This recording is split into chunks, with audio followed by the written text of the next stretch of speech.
নমস্কার। আপনি জিজ্ঞেস করেছেন কপালভাতি ক্রিয়াকে কি 5 মিনিট করা যেতে পারে? অবশ্যই কপালভাতি ক্রিয়াকে 5 মিনিট অবশ্যই করা যেতে পারে। যদি আপনি 5 মিনিট করেন তাহলে আপনি 300টা স্ট্রোক দিচ্ছেন। মানে প্রত্যেক মিনিটে 60টা করে স্ট্রোক, মানে 60 স্ট্রোক, এবং 5 মিনিট মানে 5 × 60 মানে 300 টাইম আপনি স্ট্রোক দিচ্ছেন, মানে 300 বার। এবং আগেও বলেছি কপালভাতি ক্রিয়াকে কিন্তু সঠিক পদ্ধতিতে যদি করা যায় তাহলে বিভিন্ন ধরনের রোগের কিন্তু অবসান ঘটবে। সেটা যে রোগী হোক, সেটা গ্যাস হতে পারে, আপনার ডাইজেশন সম্বন্ধিত কোনো সমস্যা হতে পারে, আপনার থাইরয়েড প্রবলেম হতে পারে, আপনার ওয়েট লস হতে পারে, আপনার প্রোস্টেট সম্বন্ধিত কোনো বিমারি থাকলে সেটা মানে শেষ হয়ে যাবে। বিভিন্ন ধরনের সমস্যা কিন্তু খতম হবে যদি আপনি সঠিক পদ্ধতিতে কপালভাতি ক্রিয়াকে করতে পারেন। তো কপালভাতি ক্রিয়াকে আজকে আবার শিখবো। কেননা কপালভাতি ক্রিয়াকে সঠিকভাবে রপ্ত করতে হবে। পরবর্তী সময়ে আমরা বিভিন্ন আসনের সাথে কপালভাতি ক্রিয়াকে সঠিকভাবে শিখব, যেমন অর্ধমৎস্যেন্দ্রাসন, বক্রাসনের সাথে কপালভাতি ক্রিয়া। এই সমস্ত আসনের সাথে যদি কপালভাতি ক্রিয়াকে করা যায় তাহলে কিন্তু বিভিন্ন রোগের অবসান খুব দ্রুতগতিতে ঘটবে। তো আজকে আমি দেখাবো যে কপালভাতি ক্রিয়াকে দ্রুতগতিতে কেমন করে করতে হয়। দ্রুতগতি মানে হচ্ছে সেকেন্ডে 3টে স্ট্রোক, মানে হচ্ছে একটা হলো ধীমি গতি মানে সেকেন্ডে একটা, মধ্যম গতি সেকেন্ডে 2টো, এবং উচ্চ গতি মানে সেকেন্ডে 3টে। তো এর জন্য আপনাকে বসতে হবে সুখাসন। প্রথম দিকে সুখাসনে বসবেন, কিছুদিন প্র্যাকটিস করার পর আপনাকে বসতে হবে পদ্মাসন। হলো পদ্মাসনে সমস্ত যোগাসন ক্রিয়াকে সম্পাদন করার যে মেন যে আসন সেটা হচ্ছে পদ্মাসন, এবং হাতের যে মুদ্রা সেটা হচ্ছে জ্ঞান মুদ্রা বা চিন মুদ্রা। থাম থাম এবং ইন্ডেক্স ফিঙ্গার, এটা হচ্ছে ইন্ডেক্স ফিঙ্গার, এটা হচ্ছে থাম, এই দুটোকে একত্রিত করব এবং এখানে এইভাবে রাখবো। আগেও বলেছি মেরুদণ্ড থাকবে স্ট্রেট, শরীরের কোনো নাড়াচাড়া বা হেলাডোলা হবে না।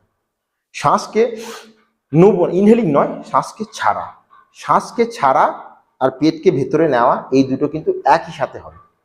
ক্লিয়ার? মেরুদণ্ডকে স্ট্রেট রেখে এইভাবে বসবো এবং প্রত্যেক সেকেন্ডে 3টে করে স্ট্রোক। আপনি 5 মিনিট ধরে রেগুলার করবেন, এর ফল আপনি 15 দিনের মধ্যেই পেয়ে যাবেন। তো দেখা যাক।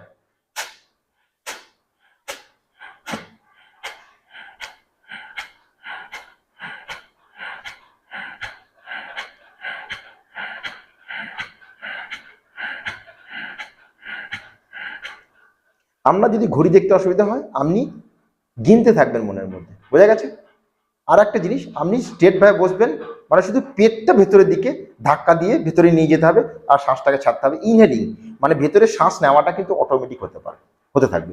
আপনার রিদমের সাথে এটা চলতে থাকবে, মানে একটা শ্বাস ছাড়া শ্বাস নেওয়া, এটা একটা রিদমের সাথে চলতে থাকবে আর পেটটা ভেতরের দিকে যেতে থাকবে। আর একবার দেখুন।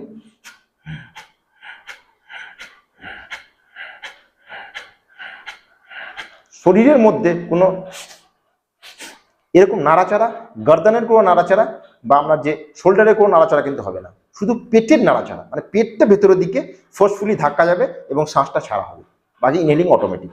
বোঝা গেছে? ফিরছে শুরু করুন। দেখুন মেরুদণ্ড স্ট্রেট, সামনের দিকে দৃষ্টি।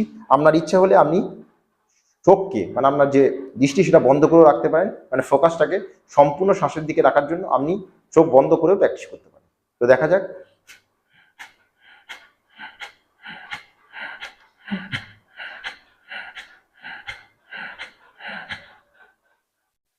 এই রিদমের সাথে কপালভাতি ক্রিয়াকে শিখতে হবে এবং রেগুলার প্র্যাকটিস করতে হবে, তাহলে বিভিন্ন ধরনের রোগের অবসান ঘটবে। শুধু রোগের জন্য নয়, আপনার মনের একটা মানে কামনেস চলে, মানে আপনার মাইন্ড ফোকাস হয়ে পড়বে। তো রেগুলার প্র্যাকটিস করবেন এবং শরীরের প্রতি যত্ন নেবেন। শরীর ঠিক থাকলে মন ঠিক থাকবে, এবং মন ঠিক থাকলে সমস্ত কাজকে আপনি যে কাজই করছেন সেটা সঠিকভাবে এবং সম্পূর্ণরূপে করতে পারবেন। তো আজকে এইটুকুই। Thank you, take care, good bye এবং স্টে হেলদি। নমস্কার, থ্যাংক ইউ।